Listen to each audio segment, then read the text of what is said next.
Assalamualaikum warahmatullahi wabarakatuh. Saya Azwar Ishak dari SMA Negeri 1 Babakan Madang. Saya ingin menjelaskan mata pelajaran Bahasa Indonesia di kelas 11 semester 1 dengan tema materi menggali nilai sejarah bangsa lewat cerita pendek. Yang pertama itu adalah memahami cerpen dengan latar belakang beberapa peristiwa sejarah di Indonesia. Karya sastra berbentuk prosa bisa ditampilkan dalam bentuk novel, cerita bersambung, roman. Menurut KBBI, cerpen adalah kisah pendek yang kurang dari 10.000 kata yang memberikan kesan tunggal, dominan, dan memusatkan diri pada satu tokoh dalam satu situasi pada sebuah cerita. Nah, di sini kita akan menganalisis unsur-unsur intrinsik pembangunan cerita pendek. Ya, yang pertama itu adalah tema, kedua alur, ketiga latar, keempat penokohan, kelima sudut pandang, dan yang terakhir adalah amanat. Untuk mengidentifikasi dan mengaplikasikan nilai-nilai kehidupan dalam cerita pendek, tentunya termuat nilai-nilai kehidupan yang diambil dari peristiwa yang dialami manusia. Apa itu nilai? Nilai adalah suatu standar baik buruknya suatu tindakan bagi orang dan diri sendiri. Berikut adalah nilai yang terkandung dalam karya sastra unsur ekstrinsik. Yang pertama itu adalah nilai agama, nilai sosial, nilai moral, nilai budaya, dan nilai politik. Menulis cerita pendek berdasarkan kejadian sehari-hari. Nah, dalam menulis cerita pendek atau cerpen, bisa diambil dari pengalaman sendiri atau pengalaman yang dialami oleh orang lain.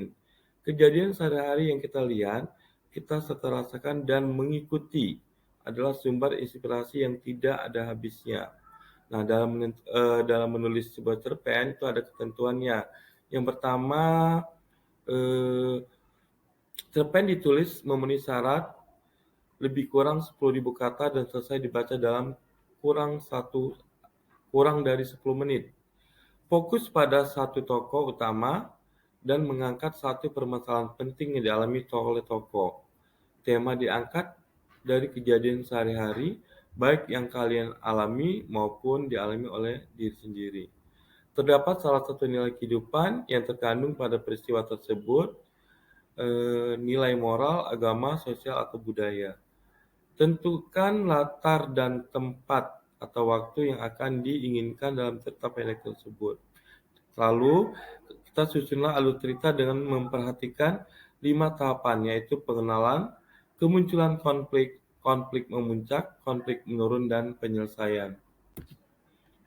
Maksud dari nilai-nilai ekstrinsik, yang pertama agama. Agama di sini adalah nilai hal yang berkaitan dengan ajaran agama. Terus yang kedua nilai sosial, di mana yang bisa dipetik dari interaksi tokoh-tokoh yang ada di dalam cerita. Terus yang ketiga nilai moral. Nilai moral yang terkandung dalam cerpen yang berkaitan dengan akhlak atau etika yang berlaku di dalam masyarakat. Di dalam satu cerpen, nilai moral bisa menjadi suatu nilai yang baik maupun nilai yang buruk. Terus yang keempat, nilai budaya. Nah, nilai budaya ini adalah nilai-nilai yang berkenaan dengan nilai-nilai kebiasaan, tradisi, adat istiadat yang berlaku di masyarakat yang diceritakan di dalam cerpen. Terus nilai politik. Nilai politik ini adalah bagaimana suatu masyarakat hidup dalam aturan dan ketentuan suatu negara dan pemerintahannya. Dalam menulis sebuah cerpen, diperhatikan gaya bahasa untuk membuat cerita dalam kehidupan, terus gunakan ejaan tanda baca yang baik. Buatlah kerangka karangan terlebih dahulu sebelum kamu menulis cerita pendek tersebut. Tulisanmu akan dipajang di kelas, siswa lain akan menulis resensi berdasarkan cerpen yang kalian buat. Perhatian gaya bahasa untuk membuat cerita tadi sudah dijelaskan ya. Terus berikutnya, gunakan ejaan tanda baca yang baik. Buatlah kerangka karangan terlebih dahulu sebelum kamu menuliskan cerita pendek tersebut. Bapak ulang lagi, tulisanmu akan dipajang dan di kelas siswa lain akan menulis resensi berdasarkan cerpen yang kalian buat. Demikianlah yang dapat saya bagikan. Saya akhiri, wassalamualaikum warahmatullahi wabarakatuh. Terima kasih.